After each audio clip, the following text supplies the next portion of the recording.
Hi friends, कैसे हैं आप सब? खूब भालो। ग्रेट।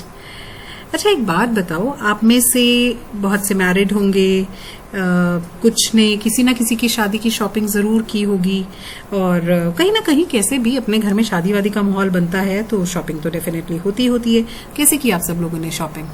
अरे मैम, क्या बातें करते हो। सबके घरों में जैसे होती है वैसे ही हमारे घर में भी हुई। रोज एक लंबी सी लिस्ट लेके जाओ, एक एजेंडा होता है कि आज ये करके ही आएंगे, खत्म कभी होता नहीं है। शाम को थक टूट के सब लोग कुछ सामान लेके घर आते हैं और आके कौन सा आराम से बैठते हैं, वही खोल के दोबारा देखते हैं, डिस्कस करते हैं, ये वो आधी रात तक डिस्कशन चलती है। लड़के वाले अपने घर में यही सब करते हैं, लड़की वाले अपने घर में यही सब करते हैं। सबके घरों में ऐसा ही होता है। या ऑफ कोर्स ये सब रौनकें सबके घर में लगती हैं और परमात्मा करे सबके घर में लगती रहे। और आजकल इस शॉपिंग को लेके ना एक नया जो ट्रेंड है वो भी शुरू हो गया है, धीरे धीरे चेंज हो गया है। इनफैक्ट काफी टाइम से ही आ गया ये कि नॉर्मली जो है ससुराल वाले अब तो लड़की को भी कह देते हैं कि भाई पहनना तो तुम ही ने है, तो साथ चलो और तुम अपनी पसंद से ही ले लो। बड़ा डिलाइटफुल सा थॉट है, अच्छा है। जिसने पहनना है वो अपनी पसंद से क्यों ना ले ले। तो अब ऐसा ही कुछ मेरी एक फ्रेंड है, उसकी डॉटर की अभी आगे वेडिंग आ रही है, तो सेम हुआ कि उन्होंने बोला कि हम बिटिया को साथ ले जाते हैं, तो जो मेन शॉपिंग है एक बार उसकी चॉइस से हो जाएगी। So obviously we also said yes. तो मेरी फ्रेंड खुश भी बहुत थी कि नई मदर इन लॉ बहुत एडजस्टिंग है, बहुत प्यार करती है, तो अपना उसकी चॉइस का ध्यान रखती है, तो अच्छी बात है, दोनों साथ जाएंगे और शॉपिंग हो जाएगी। तो अच्छा लग रहा था, बातें सुन के सब बढ़िया था। अगले दिन वे लोग आए और कुछ 11 बजे ये लोग चले गए शॉपिंग के लिए बिटिया को लेकर। तो मैं और मेरी फ्रेंड बैठे थे, वही सब बातें, क्योंकि जब नया रिश्ता जुड़ता है किसी भी फैमिली के साथ तो नॉर्मली आप डिस्कस करते हैं, एनालाइज करते हैं। And I was feeling good कि उन्हें अच्छा रिश्ता मिला है, लोग अच्छे हैं। और हमने बिटिया को भी बोल दिया था कि जब चलने लगो तो हमें इन्फॉर्म कर देना घंटा पहले, तो हम लोग भी जो भी अरेंजमेंट होगा, जैसा टाइम होगा उस हिसाब से करके रखेंगे, तुम लोग थके हुए आओगे। तो चलिए, दिन बीतता गया, मैं और मेरी फ्रेंड एक साथ थे, हम भी गपशप लड़ाते रहे।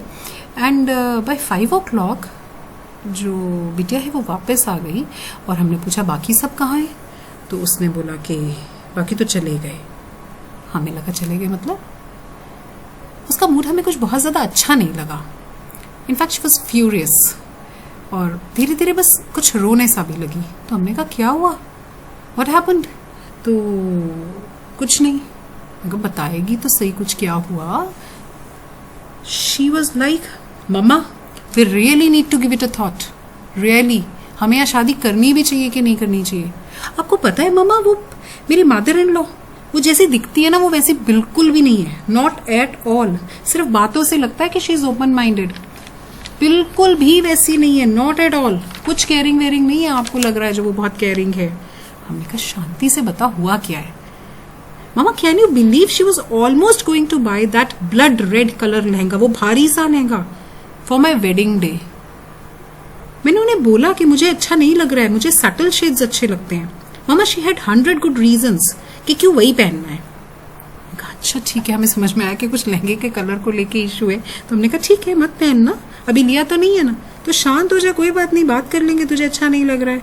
मामा बात की थी मैंने, और बात किया मामा मैंने उनको 8 से 10 ऑरेंज कलर का, बेज कलर का, अनियन कलर का, गोल्डन कलर का, सिल्वर कलर का, क्या क्या लहंगे मामा मैंने उनको पहन के नहीं दिखाए जो बहुत सुंदर लग रहे थे।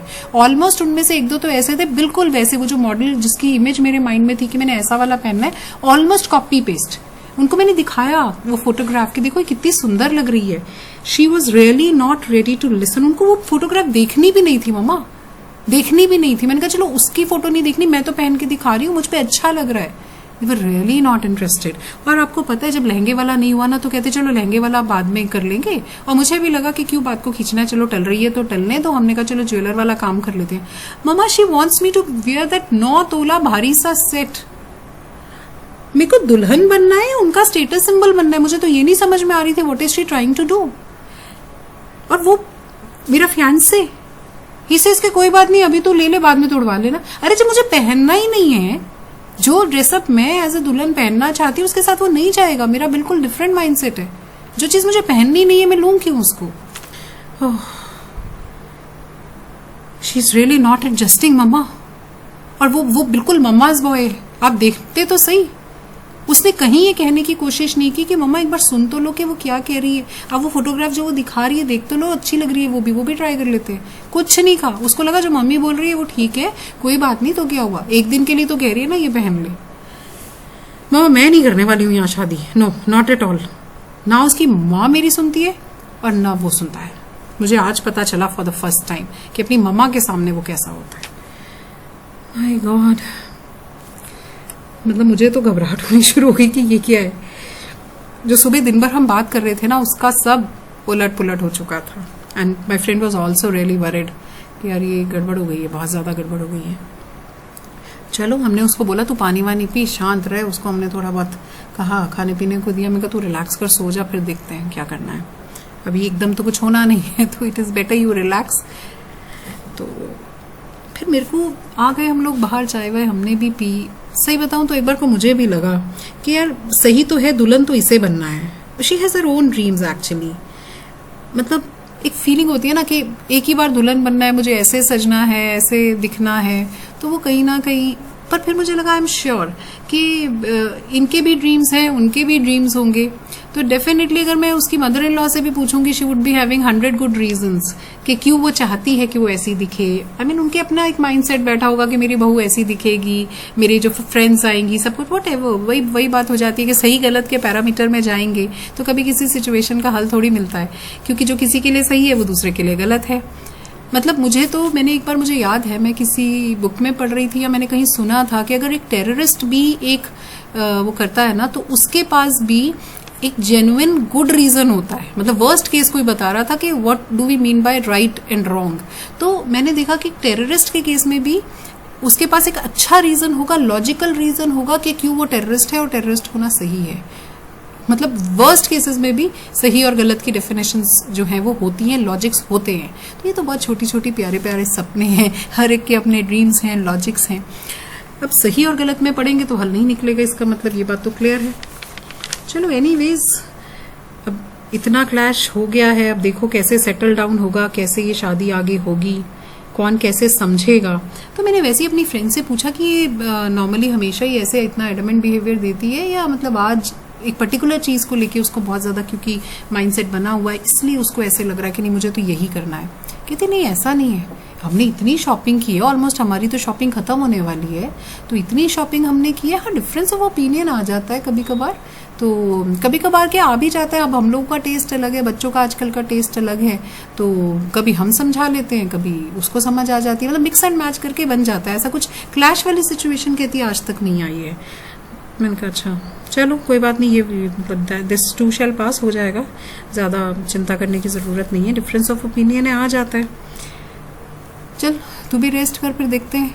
तो उसे लगा कि अरे यार एक बार उसकी मदर इन लॉ को ना कॉल कर लेते हैं, वहाँ की सिचुएशन भी समझ आ जाएगी। मैंने कहा नहीं अभी एकदम कुछ नहीं करते, लेट्स सी। तुम लोगों ने कल का तुम्हारा और उसकी मदर इन लॉ का भी प्लान है, देखते हैं क्या कॉल आता है। नहीं तो तुम मॉर्निंग में एक बार पूछ लेना। शी सेड चलो ठीक है। तो next day my friend told me कि हाँ उसकी मदर इन लॉ का भी मूड कुछ बहुत ज़्यादा अच्छा नहीं है। उसको भी यही लग रहा है कि ये बहू हमारे लिए ठीक है कि नहीं, भी बहुत एग्रेसिव है, एडमेंट है, नॉन एडजस्टिंग है, काइंड ऑफ। तो वो तो लग ही रहा था कि every action has a reaction type of story होगी।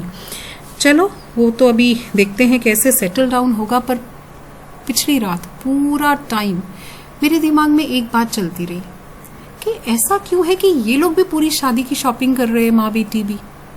यहाँ क्लैश नहीं आया, डिफरेंस ऑफ ओपिनियन आया पर क्लैश नहीं आया। वहां एक ही दिन में क्लैश लाइक सिचुएशन क्रिएट हो गई। ऐसा क्यों है?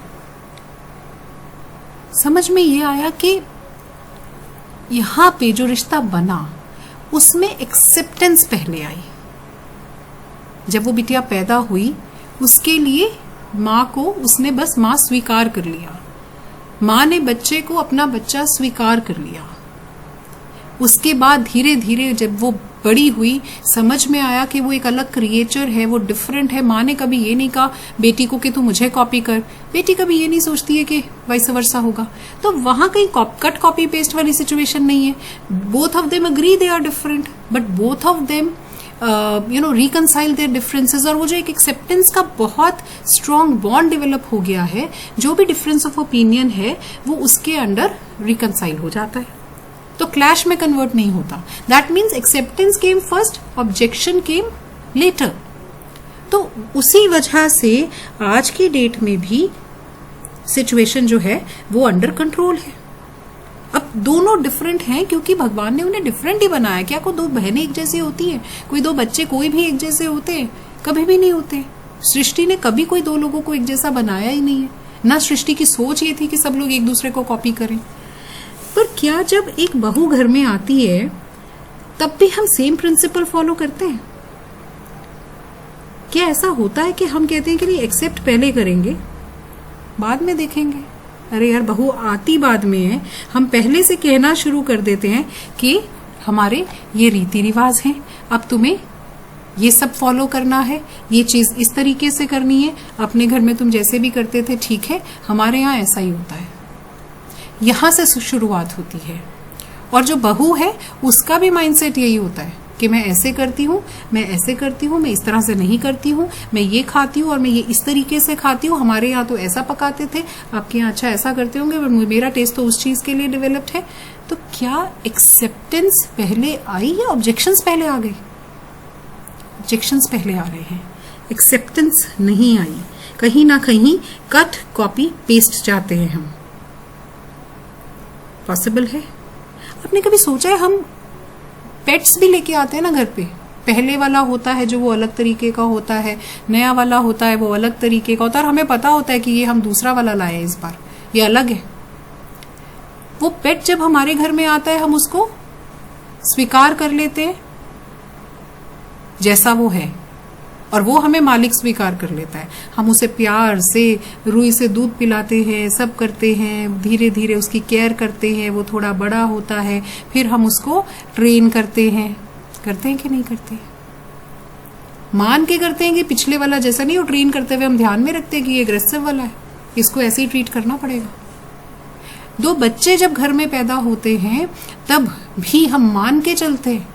ट्विंस भी पैदा होते हैं तो हम मान के चलते हैं कि इसका नेचर ऐसा है, इसका दोनों हमारे बच्चे हैं, इसका नेचर ऐसा है, इसका नेचर ऐसा है, ये सिचुएशन पे ऐसे रिएक्ट करता है, ये सिचुएशन पे ऐसे रिएक्ट करता है। हम दोनों की नेचर्स को एक्सेप्ट करते हैं और हम ये कहते हैं कि बेसिक मॉरल्स ये हैं, ये फॉलो करने पड़ेंगे, हमारी सोसाइटी की ये एथिक्स है, ये हमारी फैमिली का कल्चर है, दोनों को ये फॉलो करना पड़ेगा। पर क्या हम कभी कॉपी पेस्ट करने को कहते हैं कि तुम दोनों एक जैसे हो जाओ बिल्कुल, या बिल्कुल एक ही तरीके से रिएक्ट करना पड़ेगा, दोनों एक ही चीज खाओगे आज से, बिल्कुल सेम टेस्ट होने चाहिए दोनों के, ऐसा पसंद है तो ऐसा ही बनाओ, सबको ऐसा पसंद है तो ऐसा ही होगा?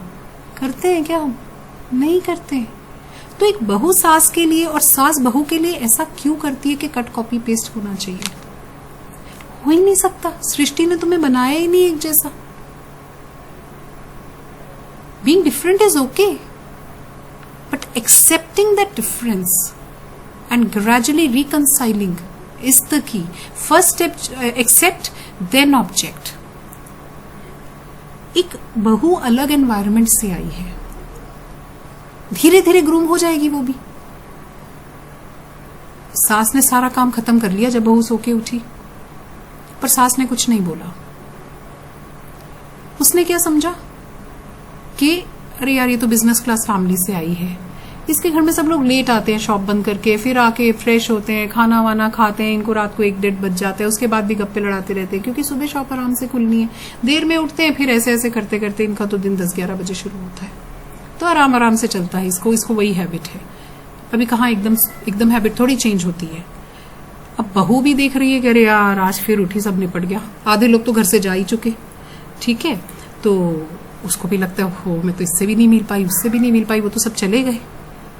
फिर उसको लगता है अच्छा भैया मुझको तो आदत है, वो हर रोज शायद अलार्म लगा के भी सोती है, उसे उठा नहीं जाता। फिर धीरे धीरे क्या होता है कि जब सब लोग ही रात को 10-11 बजे सो जाते हैं, वो भी रात को 10-11 बजे सो जाती है और सुबह 6 बजे नींद खुल जाती है। अब नींद खुल जाती है तो वो भी किचन में अपनी मदर इन लॉ के साथ होती है। तो पहले एक्सेप्टेंस अगर हम कर लेते हैं कि दूसरा बंदे को हम समझने की कोशिश कर लेते हैं तो धीरे धीरे रिकंसिलिएशन हो जाता है। बट पहले ही ऑब्जेक्ट करना शुरू कर दो, इसको वाइस वर्सा ट्रेडिशनल फैमिली जहां नई नई बहू आई है और सुबह के 8 बजे तक सो रही है, सोच के देखो वहां क्या हंगामा होता है। एक बार वहां एक हंगामा होता है, एक उंगली आप उसकी तरफ करते हो, 4 वो आपकी तरफ करती है, नो नो यस यस करते करते हम पूरा। एक बात बताओ, क्या मेरा ये वाला फॉर्मूला अपना के देखने लायक नहीं है? कि पहले एक्सेप्ट करो फिर ऑब्जेक्ट? ट्राई करके देखना, और अगर वर्कआउट करता है ना तो प्लीज कमेंट सेक्शन में जरूर लिख देना, मुझे बहुत मजा आएगा सुन के। Thank you so much.